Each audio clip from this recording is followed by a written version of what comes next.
My name is Libby and I'm here to talk to you about how I make my own music. First of all, fashion check. I'm wearing a t-shirt that says guitars for girls, guitars and amplifiers for hard rocking chicks. And I'm also wearing these checkered pajamas that I actually wore to the mall yesterday, and my mom was like, "Libby, but those are pajamas." And I just said, "Yes, I know, but they look good." But I'm not here to talk about fashion, I know nothing about that. I'm here to talk about how I make my music.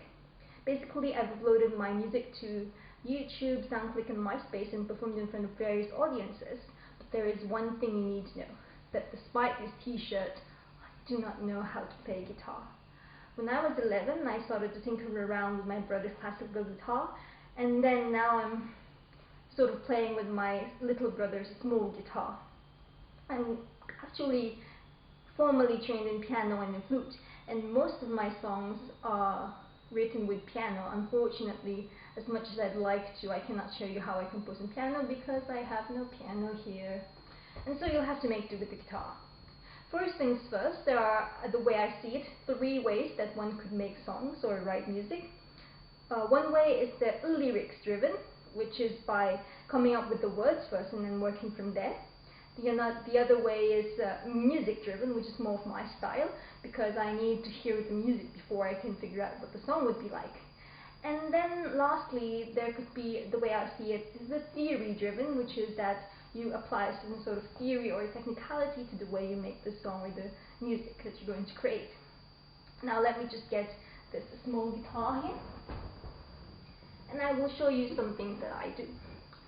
So I could maybe choose to create a song with 3 chords, and maybe I feel like a little bit of a ballad.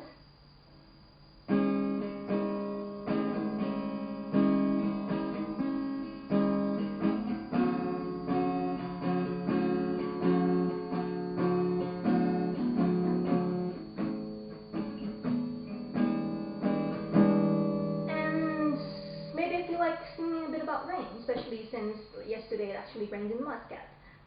The rain falls down the street on top of cars and buildings. I could also have a song with just 2 chords.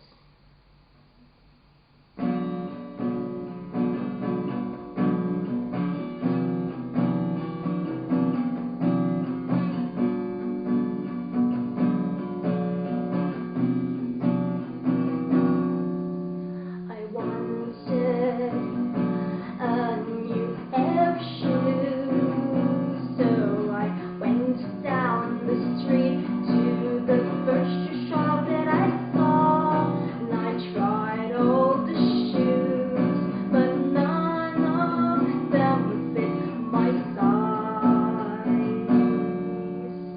Now another thing is that with music, it's not just about tone and harmony and all those sorts of things, but it's also about numbers and counting.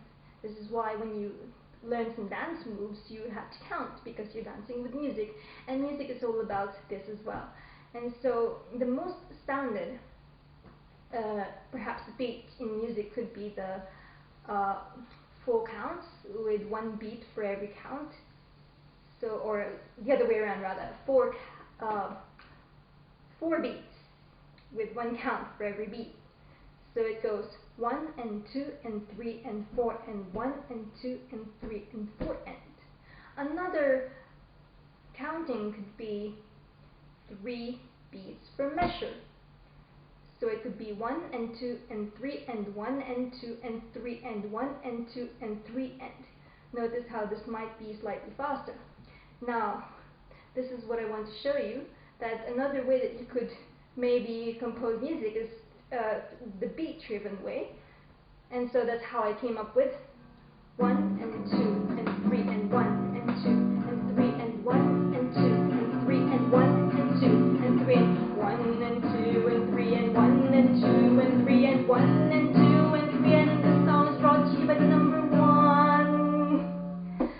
And also, obviously, not all songs have to be with words. You can also make do with some humming, like what I like to do sometimes.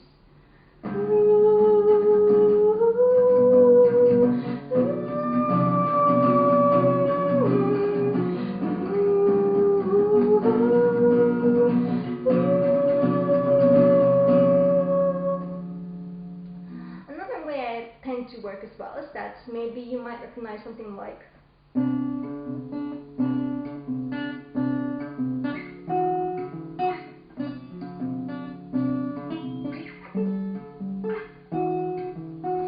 which is actually 3 Libras by a perfect circle. And so this makes me think of fifths. So like on the piano, when I play a chord and I play only the first and the fifth notes, that's a fifth. Or like the first and the fifth finger rather, that's a fifth. Now from here, I could maybe choose to do this.